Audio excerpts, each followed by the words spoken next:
Hi friends, welcome to Hema's cook book. ಇವತ್ತು ನಾನು ಮಕ್ಕಳಿಗೆ ತುಂಬ ಇಷ್ಟ ಆಗುವಂಥ ಒಂದು ಒಳ್ಳೆ ರೆಸಿಪಿ ಜೊತೆ ಬಂದಿದ್ದೀನಿ. ಅದೇನೆಂದರೆ ಮಸಾಲ ಪಾಸ್ತಾ.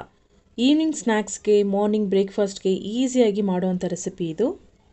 ಒಂದು ಬಾಣಲೆಗೆ ಅರ್ಧ ಭಾಗದಷ್ಟು ನೀರು ಹಾಕಿ ಅದಕ್ಕೆ 1 ಟೇಬಲ್ ಸ್ಪೂನ್ ಎಣ್ಣೆ, 1/4 ಟೀ ಸ್ಪೂನ್ ಅರಿಶಿನ, 1/4 ಟೀ ಸ್ಪೂನ್ ಉಪ್ಪು ಹಾಕಿ ನೀರನ್ನ ಚೆನ್ನಾಗಿ ಮರಳೋದಕ್ಕೆ ಬಿಡಬೇಕು.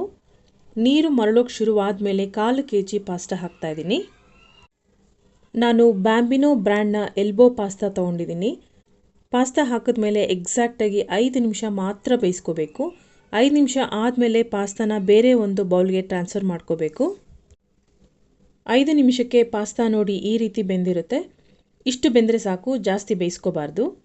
ಮಸಾಲ ಪಾಸ್ತಾಗೆ ಬೇಕಾಗಿರುವ ಇಂಗ್ರೀಡಿಯೆಂಟ್ಸ್: 2 ಹಸಿಮೆಣಸಿನಕಾಯಿ, 12 ರಿಂದ 15 ಎಸಳು ಹಚ್ಚಿದ ಬೆಳ್ಳುಳ್ಳಿ, ಅರ್ಧ ಟೇಬಲ್ ಸ್ಪೂನ್ ಪೆಪ್ಪರ್, ಅರ್ಧ ಟೇಬಲ್ ಸ್ಪೂನ್ ಚಿಲ್ಲಿ ಪೌಡರ್, ಅರ್ಧ ಟೇಬಲ್ ಸ್ಪೂನ್ ಉಪ್ಪು, 1 table spoon 1 to 3 noodles masala.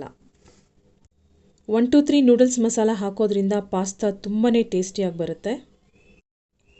ಇದರ ಜೊತೆಗೆ 1 ಬೌಲ್ ಸಣ್ಣಗೆ ಹಚ್ಚಿರುವ ಈರುಳ್ಳಿ, ಅರ್ಧ ಬೌಲ್ ಸಣ್ಣಗೆ ಹಚ್ಚಿರುವ 2 ಆ್ಯಪಲ್ ಟೊಮ್ಯಾಟೊ, ಅರ್ಧ ಬೌಲ್ ಬೀನ್ಸ್, 3/4 ಬೌಲ್ ಕ್ಯಾರೆಟ್, ಸ್ವಲ್ಪ ಕೊತ್ತಂಬರಿ.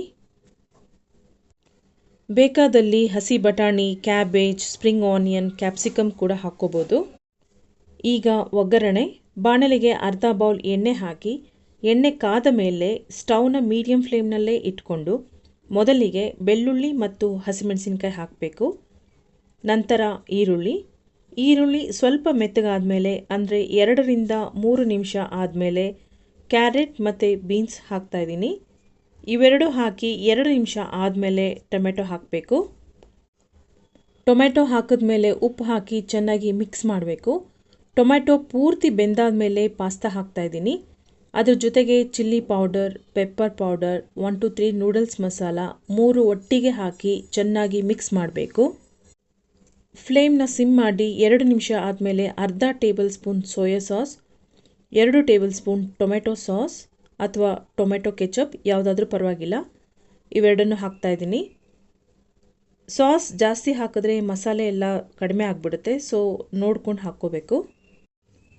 ಕೊನೆಯದಾಗಿ ಹಚ್ಚಿರುವ ಕೊತ್ತಂಬರಿ ಹಾಕಿ ಚೆನ್ನಾಗಿ ಮಿಕ್ಸ್ ಮಾಡಿ 1 ನಿಮಿಷ ಬಿಟ್ಟು ಸ್ಟವ್ ಆಫ್ ಮಾಡಿದ್ರೆ tasty yummy masala pasta ready. ಎಲ್ಲರೂ ಇಷ್ಟಪಟ್ಟು ತಿನ್ನೋವಂಥ ತಿನಿಸು ಇದು. ನೀವೊಂದ್ಸಲ ಟ್ರೈ ಮಾಡಿ friends. Thanks for watching. Please subscribe ಮಾಡಿ ಹಾಗೂ ಸಪೋರ್ಟ್ ಮಾಡಿ. ನನ್ನ ಫೇಸ್ಬುಕ್ ಪೇಜ್ನ ಫಾಲೋ ಮಾಡಿ. ಇಂತಿ ನಿಮ್ಮ ಹೇಮಾ. By friends.